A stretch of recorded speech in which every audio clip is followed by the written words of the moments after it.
Ako si Babaylan Tataadlaw at para sa Pika Card reading natin ngayon, ang tanong ay, anong kailangan mong ayusin sa sarili mo para makapasok sa isang healthy relationship? May tatlong baraha dito, card 1, 2, at 3. Huminga ka muna ng malalim. Tapos, piliin mo yung isa na feeling mo pinaka magre-resonate sa'yo. Kung card 1 ang napili mo, 5 of Pentacles, baka may part sa'yo na feeling mo hindi ka pa sapat. Kapag natatakot tayong maiwan o ma-reject, minsan pumapasok tayo sa mga relasyon na alam natin na hindi healthy para sa atin. Pero alam mo ba kung ano talaga yung dapat unahin? Siyempre yung sarili mo. Yung self-worth mo. Hindi mo kailangan ng relationship para patunayan na enough ka. Tandaan mo na kumpleto ka kahit single ka. At kapag tunay mo yung naramdaman, mas madali mo rin mahanap yung pagmamahal na hindi mo kailangang habulin o pilitin. Kung card 2 ang napili mo, Temperance.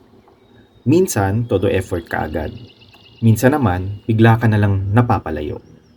Nahihirapan kang mahanap yung tamang balance. Pero love doesn't have to be all or nothing. Subukan mo munang dahan-dahan. Kilalanin mo muna siya ng mabuti. Pakaramdaman mo kung safe at sincere ba talaga. At kung genuine naman, hayaan mo lang mag-flow naturally. Balance. Yan ang susi para hindi ka mapagod, ma-overwhelm o matakot sa relationship.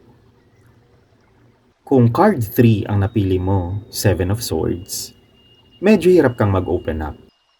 Sanay ka na ikaw lang talaga yung nakakakita ng totoong nararamdaman mo. Understandable naman yan, lalo na kung nasaktan ka na before. Pero kung gusto mo ng totoong connection, kailangan mo rin matutunan maging open sa iba. Hindi mo kailangan i-share lahat agad-agad, pero bigyan mo sila ng chance na makilala kung sino ka talaga, kahit pa unti-unti lang.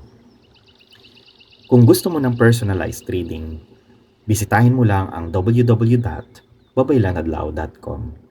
Ingat palagi at hanggang sa susunod.